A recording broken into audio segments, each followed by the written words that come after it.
karanasan ko po, di na ba nakasalanan ng video? Media educators and journalists called to defend press freedom.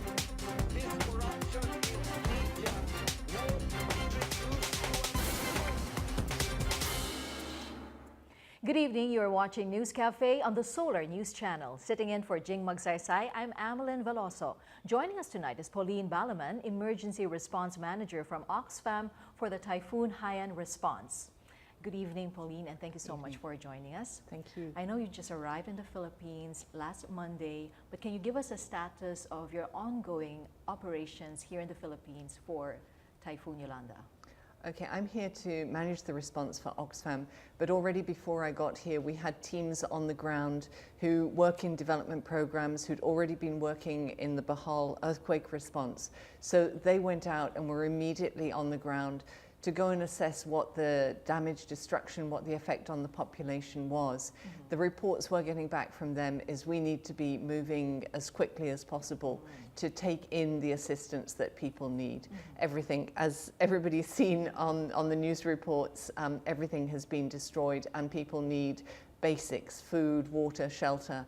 And Oxfam's main area of expertise is in water and sanitation. So that's what we're hoping to get moving on in the next day or two. Okay, before I go into details on that, in managing donations, how do you ensure that proper aid is given to the right individuals at the right time? I mean, how do you decide where to go? How do you organize your group? Are there protocols that you follow? We would always go to areas that we've already been working in, and we work through local CBOs, through national NGOs. So through our contacts on the ground, they would be our priority and our access point. We also coordinate with the UN and with other NGOs, so we don't have a situation where everybody is in one place and one group of people gets everything. So we already, on Sunday, I was having a telephone conversation with 2 other NGOs about a joint proposal and working together. So they would provide shelter, we would provide water and sanitation, supporting other organizations who are doing healthcare. So we complement each other, but we also try and ensure that if there are other actors working in water and sanitation, that they go to one area and we go to another. Yes. We are also really concerned at the moment that there's a lot of focus on 1 or 2 particular areas. And from our assessments, we're seeing that beyond where the cameras are, people are also affected. And so we want to get to those areas that are receiving absolutely nothing at all at the moment. Have you identified these areas, and what are you currently doing now to get there? Because there have been many reports that many aid organizations are ready with their relief operations but are unable to get to these places. The first thing we need is for roads to be cleared and for airstrips to be cleared. Once that's been done, then we can get moving with our supplies. We have flights coming in on Saturday. We also already have hygiene kits pre-positioned down in Cebu. So in the next couple of days, where we can take assistance, we're going to be moving that out. We've also been talking to some of our local partners, fishing groups, local CBOs, fishing cooperatives, and about possibly using boats to be able to get to some of the more remote areas across the coast on the islands that have been affected. So it's every possible opportunity that we can get to get the assistance out there. Now, apart from that, we've also been receiving reports that there are areas that have security problems. Did you get such reports as well? Of, for example, groups are trying to hamper your operations? We've heard that people are frustrated that assistance isn't getting there, and obviously when a little relief aid comes in, then it's very difficult if everybody has been affected. How do you decide who gets it? And that can cause some problems. But again, just because of our networks on the ground, our knowledge of the local communities, working closely with them, with the community leaders, to ensure that we have acceptance and are able to get access, hopefully we'll be able to mitigate some of those problems. Now, being an emergency response manager, and Oxfam has been is in actually 94 countries at the moment, going through different types of disasters. Now let's look here in the Philippines. what can we do? I mean, is there something that we have to tweak, or do we need to make some changes with our disaster management system? Given that for this year alone, in 2013, we've had at least 4 major disasters. There was the Habagat, or intense flooding in Luzon areas. Then there was the Zamboanga crisis. Then very recently, the earthquake in Bohol, and now here's Yolanda. And this does not even include yet the other typhoons that affected other areas in the Philippines. And then, given our geohazard-prone locations, I mean, how do you respond to that? How can you respond to that? What can we do? I think the Philippines government has done an amazing job, both before the disaster in terms of the disaster management, disaster preparedness. They did what they could, but I don't think anybody was expecting quite the level of devastation that happened. They'd put in place, they'd pre-positioned stocks, they'd evacuated people, but when you get 3 tidal surges that totally wipe out the buildings where people are sheltering, that totally wipe out the relief supplies, and any equipment that's been pre-positioned, It's also wiped out. that's gone too. So it's an impossible situation for them. I think the call for international assistance very early on was really, really important, because that it was very brave that they acknowledged that they needed that assistance, but that also triggers the opportunity for the international community to come in. And we come in fresh. People here, the government, government officials, communities on the ground, they've been affected by this disaster. When I come in, when my team comes in, we come in with a lot of energy to be able to get going quickly. We don't have the same psychological trauma that people have on the ground. So we can provide that assistance to kickstart. And we know that once we get going, then we will be working very closely with the government. We will be working very closely with the communities. But it's that extra help that's needed to kickstart. And I think that we're getting there. How different is it when a disaster is caused by natural calamities, and if it's a disaster that's caused by conflict? What are the challenges that comes with these natural disasters, which we have often here in the Philippines? What are the usual challenges based on the experiences which you've had with other countries? And is there another country who have our situation as well? I don't think there's anywhere in the world that has gone through this. If you think of the earthquake in Haiti, for example, it was quite localized. It was one area of the island. There were places on the island that weren't affected. Assistance was able to be brought in through the Dominican Republic. But here in the Philippines, it's 3, 4, 5 locations scattered across 7,000 islands. Yes. That is huge. Like, for example, the Visayas region, all these different provinces affected by the typhoon. So clearly, the nearest one, you'd have to take a boat to get there. So there are many obstacles. Absolutely. And I think that's what everyone is facing, is how do we get the assistance there as quickly as possible? And as I said, the government had done what they could to pre-position, but when that's wiped out, then what can they do in the future? Thinking about areas that they know are usually sheltered from tropical storms, so maybe the other side of islands or central locations. But again, when an area has been affected, it still will take them time to get those pre-positioned stocks from where they've been stored onto the ground. But again, the Philippines government is part of ASEAN.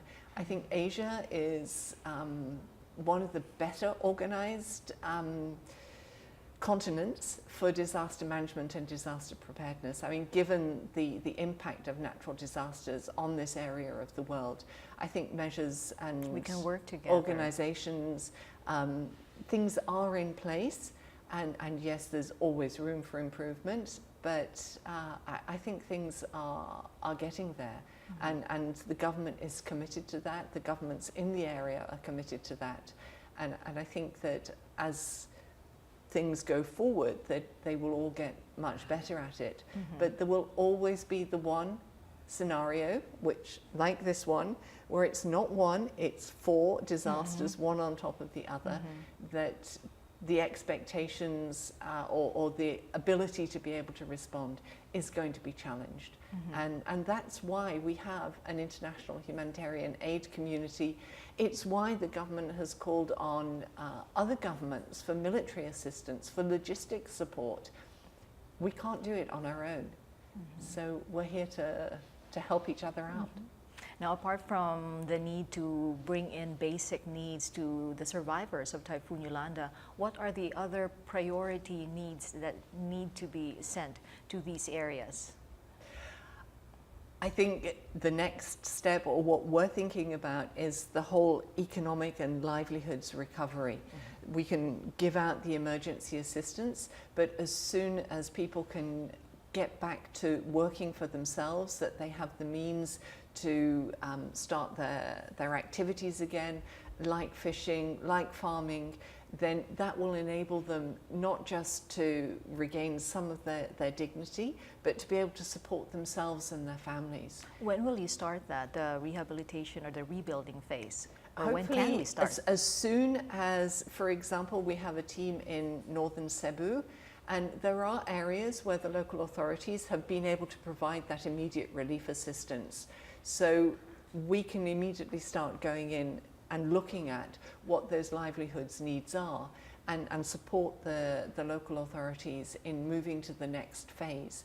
It's looking at the particular scenarios in each situation and working in parallel. So assessing what they need this week, what do the people need today? Well, they need clean water, and they need latrines, they need healthcare, they need shelter.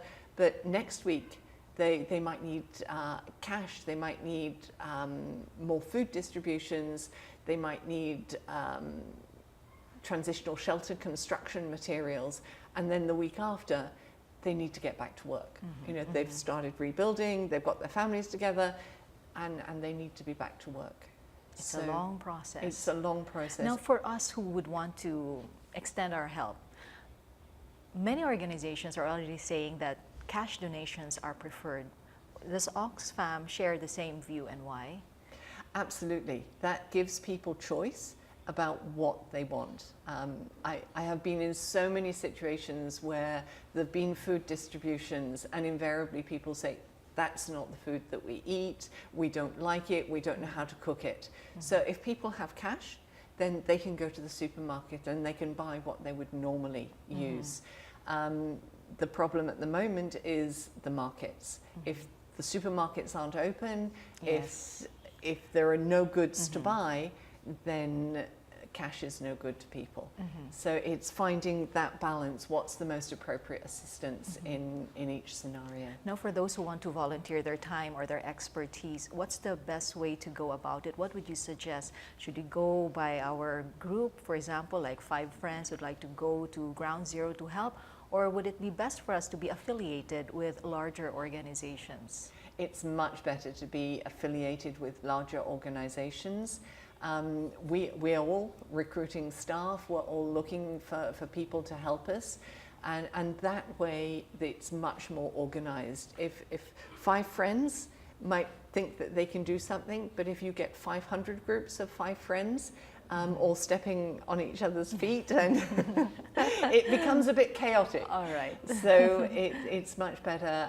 I mean, even as NGOs, we try to coordinate, we link in with the UN system, the leadership from the government, and it's just so much better to synchronize what we're doing. Okay, thank you, Pauline Balaman. She's the Emergency Response Manager from Oxfam for Typhoon Haiyan Response. And thank you so much for being with us tonight.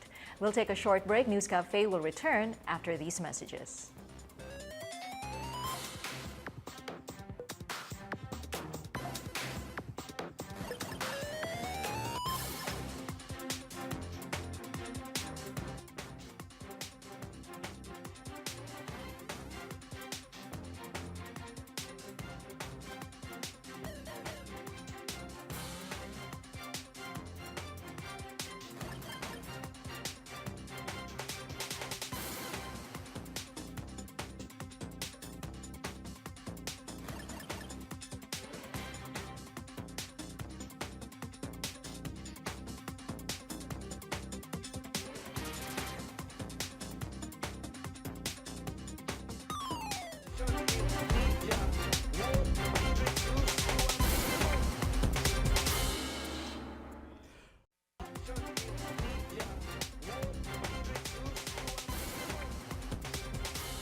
You're still watching News Cafe on the Solar News Channel. Joining us now is the former Comelec Commissioner and an resident, or at least your hometown is in Ormoc, Leyte, but you're based here now in Manila. We have with us Gregorio Goyo Larazabal. Thank you so much for joining us this evening. I wish it were under better circumstances. Yeah, definitely. We've been, our problems, our disasters here are moving one over the other, overlapping. I mean, I don't even know how we can survive. We have been looking into this. You were in Tacloban City. You were one of the first. Yeah. What was your reaction when you got there? I don't normally get scared, but that was a feeling you don't want to have. It just feels weird. The places I went to before, it's in the airport. Nothing standing anymore, or the structure standing. It's like considerably less than before. Debris everywhere. The stench of death is there, and people just walking around. Some look like they're mindless people just walking. You know that they're there, but they're not. They're thinking, but they're not. They're just trying to survive, and that's a scary part because you don't know what's going to happen. I hope they will get the relief soon, and they get their supplies. They get the sense of normalcy back, and that's what's important. The sense that there's a structure, there's somebody taking care of things, and there's hope. Have you gone to Ormoc City, or? I did an aerial on the way to Cebu. We by chopper we passed by Ormoc, and it doesn't look too good. The devastation of Ormoc is worse than it was in 1991. Though there were more deaths then. That's the I think the silver lining here, because the deaths is about less than 40, probably less than 40. That's the estimate. In 1991, officially it's about 5,000 to 8,000, 6,000. Officially 6,000. Officially. And that's just Ormoc City. Yes. But now, kasi it's different because it's not just in a contained area, but a line of several provinces that have been affected. So it's which you do first, or what should you do? I think that's what they should focus on. What's your assessment of the situation? I mean, since the day you arrived and then now, what do you think of what's happening now? I think how else can we improve, or what can we do? There are three things you need to do basically in these things, in any event, because a devastation or relief operation basically event management, or you manage the situation. First, you have to know what is the scope of work. What was devastated? Not only Tacloban was devastated, but a large portion of the province of Leyte. But not only Leyte, Cebu, Negros, there's Palawan, and Capiz, right? So there's a lot of areas that are devastated. Don't focus on just one. Even Samar, Giwan, Eastern Samar. Don't focus on one. Know what's the problem. Then you have a division of labor. Who does what where? Then third, most important, you have to have the master plan. The guy, for example, me, I might be effective shoveling dirt on the road, but I can be more effective in other ways, no? There has to be a direction to maximize the resources and logistics. You might have 1,000 people, but if you get 999 or 1,000 people to work efficiently, it's great. But if you have 1,000 people, but only 10 work efficiently, then there's a problem. You have 2 boatloads of relief goods, but only like a portion goes to the affected area, then there's a problem. You have to make sure that what needs to be done is done, and it's done in an efficient and speedy manner. Because it's a race against time now. You can't say, I'm sitting down here and in a comfortable environment, but the guys in Leyte, Cebu, Negros, and Capiz, they've been sitting under the heat of the sun in the morning and lying down without any roofs for how many days? Without food and water. How do you tell them that, hey, relax lang kayo dun, we'll take care of you, we'll go there? No, you have to give them a definite date. If somebody tells you, you haven't eaten in 5 days, but in 3 days, I'll give you food. Diba? You'll feel that, okay, I can bear it for 3 more days. Yeah. But if food is arriving tomorrow, but you don't tell people this, some will assume that food's never going to come. Food's going to come in 1 week. Hence, So there are those who may do things that they won't normally do. it causes a sense of desperation. Right now, you don't need that. You have to assure people. You have to make sure that there's a structure, there's peace and order, and people understand. Most importantly, understand that help is on the way. Now, you mentioned earlier about the peace and order situation. What really is the peace and order situation when you were there in Tacloban, and what reports have you received? I mean, we hear all these organized looters getting ready to go to Ormoc, or Yeah. armed groups hijacking relief goods. I It's mean, not good. It's really not good. But is it true? Is it really happening? I It mean, some is. are saying. I saw it myself. What My two did you eyes. see? What did you see? You know, there's Gaisano was looted, Robinson's Mall was looted, and we were traveling midnight to Palo in Tanawan. And you know, there was this mini store, mini mart right across Robinson's, and you know, one of those steel doors Yeah. was open, and people were just walking out, bringing some stuff. And there's a line, Not food and water. not food and water. What were they bringing out? Boxes. And there were pedicabs lined across the store waiting for items to be put on those vehicles. That's it. Who's going to stop them? I won't get out of the car and stop them. I'll be killed, diba? But they said that police enforcements or law enforcers are already in the area, and they've significantly reduced I hope so. looting. That's what I hope they so. said. But the best way to determine if that's true is go out at night. Go out at night and walk around. If you feel safe walking around at night, then there's no problem. Then you know that there is order maintained. Because you know, it's difficult to say kasi na okay, hindi okay. But from the comfort of our own chairs, no? But what for the people on the ground, it doesn't matter what I say, it's what they feel. In Ormoc now, there's not really much looting, but there is. It's not as bad as Tacloban. But the fear of the Ormocanos is that they fear that the guys looting in Tacloban who cannot loot anymore will shuttle down to Ormoc and start looting in Ormoc. Whether or not that happens, it's not the point. It's the fear the citizenry have of the threat, which is causing them to panic. You have to stop that. You have to assure the people that, hey, yeah, there is talk, but it's not going to happen because we're on top of the situation. That's what we need to do. Well, the government has said that they already have a master plan.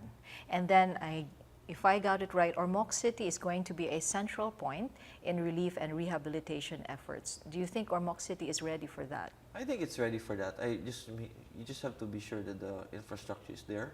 Where will it be delivered? Are there enough warehouses? Are the warehouses secure?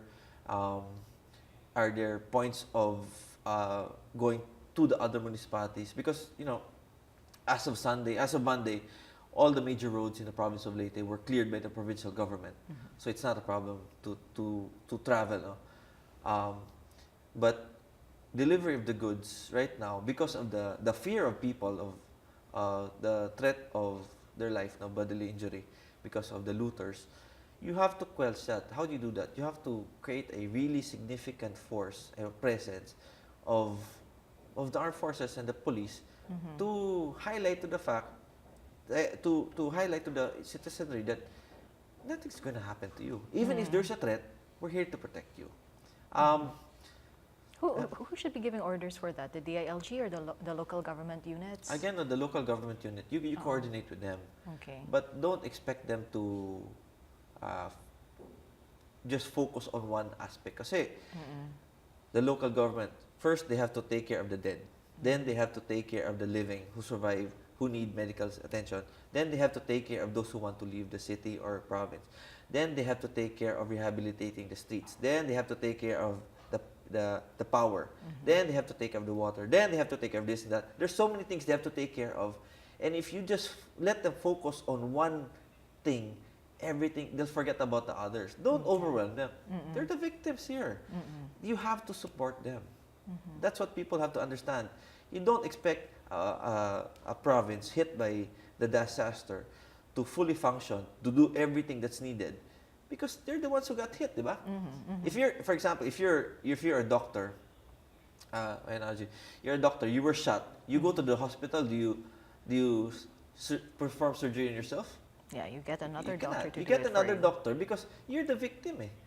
You can tell them, oh, I was shot here and it's painful, the bullet went through or the bullet stuck there, but you can only do so much. Now, despite the devastation that we've seen, what opportunity can we gain or take from this crisis? It's difficult to say. People have to understand that there is hope, that we can rebuild. The fact that you're alive, that means to say there's still hope. There's still a better tomorrow. But there has to be a symbol. There has to be a symbol of hope, a beacon, where a symbol where people can gravitate to. I mean to say, you have to be able to affiliate yourself or attach yourself to something that will make you wake up in the morning and feel that, okay, it's good. I've suffered, I lost everything, but I can still do this. There has to be the sense that people can still have something to look forward to. That there has to be a promise of better things to come. Okay, thank you so much for your Thank you very time, much. Goyo, for being with us tonight. Thank you. Well, unfortunately, that is all the time we have for today. I would like to thank my guests, former Comelec Commissioner Goyo Larrazabal and earlier Pauline Balaman of Oxfam for being with us today. Join us again for another round of discussion here on News Cafe. Sitting in for Jing Magsaysay, I'm Amlyn Veloso. Good night.